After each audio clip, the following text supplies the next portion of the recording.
আসসালামু আলাইকুম। সবাই কেমন আছেন? আশা করি সবাই অনেক ভালো আছেন। আলহামদুলিল্লাহ আমরা অনেক ভালো আছি। গাছপালা ভালোবাসে না এমন লোক নাই বললেই চলে। তো গাছপালার অপরূপ দৃশ্য আর মুক্ত হাওয়া খেতে চলে এলাম ছাদে। যেহেতু এখন বিকাল, আর বিকালের ছাদের পরিবেশটা কিন্তু অনেক সুন্দর, যেহেতু অনেক গাছপালায় ভরা। তো কি কি গাছ আছে আমি সেটাই আপনাদের সাথে শেয়ার করব। ছাদের এক পাশে রয়েছে বেদানা গাছ, কিন্তু বেদানা গাছে ছোট ছোট বেদানা আর ফুলের গাছটা ভরপুর। তো এদিকে কয়েকটা বেদানা গাছই রয়েছে। আর এক পাশে চলে গেলাম, এখানে রয়েছে আম গাছ, আর আম গাছগুলোতে অনেক সুন্দর আম ধরেছে। আর সানিহা দেখুন আমগুলো বারবার ধরে ধরে দেখাচ্ছে, আম্মু দেখো কত এক ঝাঁক আম। তো আবার চলে গেলাম আরেক পাশে, তো এদিকে রয়েছে দেশি মালটা গাছ। আর এই মালটা গাছে তেমন বড় কোনো মালটা নেই, সব মালটাই অনেক ছোট ছোট। ছাদের অন্য পাশে চলে গেলাম, এখানে ছিল অরবড়ি গাছ আর লাল পেয়ারা গাছ। তো আমার কাছে লাল পেয়ারা তো খেতে অনেক ভালো লাগে। আর অরবড়ি গাছগুলো দেখুন, অরবড়ি আপনারা কে কে চিনেন অবশ্যই কমেন্ট করে জানাবেন। আর এই তো দেখুন এখানে ছিল আঙ্গুর ফল গাছ, তবে আঙ্গুর ফল এখনো ধরেনি, গাছটা অনেক ছোট। চলে আসলাম আরেক পাশে, আর এই পাশে দেখুন অনেক সুন্দর একটা ফলের গাছ। তো আর এইটা হচ্ছে মালবেরি ফলের গাছ। এই ফলটা খেতে অনেক সুস্বাদু, আর দেখতে দেখুন লাল, আর যখন পেকে উঠে তখন কালো কালার হয়ে যায়। আর চলে গেলাম আরেক পাশে, আর এই তো দেখুন এটা হচ্ছে গিয়ে আম গাছ। আর এই আমটার কালার দেখুন ছোট থেকেই হলুদ, আর পাকলে তো কোনো কথাই নেই, অনেক সুন্দর লাগে দেখতে।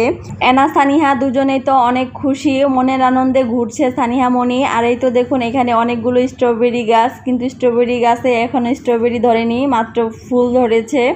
আর এই স্ট্রবেরি গাছগুলো নতুন লাগানো হয়েছে, এই প্রথমবারই স্ট্রবেরি গাছে ফুল আসলো। আর আরেক পাশে চলে গেলাম, আর এইদিকে দেখুন সানিহা মনি আমাকে দেখাচ্ছে, আম্মু দেখো ড্রাগন গাছ। আসলে এখন যে সিজনটা, এই সিজনে আসলে ড্রাগন ফলও গাছে নাই। এই ড্রাগন ফল গাছটা কিন্তু মোটামুটি বেশ বড়, আর অনেক ড্রাগন ধরে। আর আরেক পাশে দেখুন অনেকগুলো টমেটো গাছ, তবে টমেটো গাছগুলোতে প্রচুর টমেটো ধরেছে, কিন্তু টমেটো গাছগুলো মরেও গিয়েছে। আর ছাদের এক পাশ থেকে ভিউটা দেখুন কতটা সুন্দর লাগছে, সবুজ শ্যামলে ঘেরা, অনেক সুন্দর লাগছে। এখন যেহেতু বিকাল, সন্ধ্যা সন্ধ্যা হয়ে আসছে, তাই অবশ্যই তো কালারটা সুন্দর লাগছে না। তো যাই হোক, এদিকে দেখতে পেলাম কয়েকটা পেয়ারা ধরেছে, আর পেয়ারাগুলো টসটসা পাকা। আর এই সাইডে দেখুন বেদানা গাছগুলোতে বেদানাও ধরেনি, সে আগের মতোই ফুল আছে, অন্য অন্য টবের মতোই। আর এই সাইডে দেখুন অনেক সুন্দর একটা আম গাছ, আর আম গাছগুলোতে এত আম ধরেছে দেখেই লোভ লেগে গেল। গাছটা অনেক ছোট কিন্তু অনেক আম ধরেছে, আর আমগুলো দেখতে কিন্তু অনেক সুন্দর লাগছে। তো আমি একটু মজা করছি। আর এই দিকে দেখুন কত ছোট গাছে পেয়ারার ফুল ধরেছে, এটা হচ্ছে কলমের গাছ, তার জন্যই এত ছোট গাছে পেয়ারা ধরছে। আর এই তো দেখুন আরেক পাশে লিচু গাছ, আর দেখুন লিচুর গাছটা কত ছোট, এটা ঠিক কলমের লিচু গাছ, তাই ছোট ছোট লিচুর গুটি এসেছে, আপনারা দেখতেই পাচ্ছেন। আপনারা হয়তো অনেকে ভাবছেন আমার পিছনে এটা কিসের ঘর, তো চলুন যাই আপনাদেরকে দেখাই এটা কিসের ঘর। ভিতরে কিন্তু অনেক সুন্দর সুন্দর কবুতর আছে, তো চলুন যাই ভিতরে। দরজাটা খুললাম, আর এই তো দেখুন ভিতরে কবুতরগুলো অনেক সুন্দর করে ঘুরে বেড়াচ্ছে। আর এইখানে অনেক ধরনের কবুতর রয়েছে, দেশি বিদেশি বিভিন্ন জাতের কবুতর রয়েছে।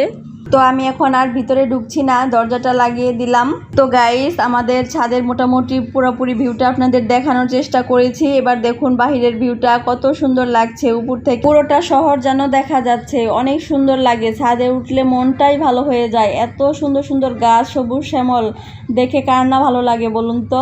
আপনাদের কার কার গাছ ভালো লাগে অবশ্যই এটা কমেন্ট করে জানাবেন। আর আমার তো গাছ অনেক ভালো লাগে, প্রকৃতি দেখতে আমারও অনেক ভালো লাগে। তো গাইস, এখন সন্ধ্যা হয়ে যাচ্ছে, আর ইতিমধ্যে মাগরিবের আজানও দিয়ে দিয়েছে। তো আমরা চলে যাচ্ছি আমাদের রুমে। তো গাইস, আমাদের ভিডিওটা যদি ভালো লেগে থাকে একটা লাইক এবং শেয়ার দিতে ভুলবেন না। যারা ইউটিউব থেকে দেখছেন আমাদের চ্যানেলটি সাবস্ক্রাইব করে রাখবেন, আর যারা পেজ থেকে দেখছেন অবশ্যই একটা ফলো দিয়ে রাখবেন। সবাই ভালো থাকবেন, সুস্থ থাকবেন, আল্লাহ হাফেজ।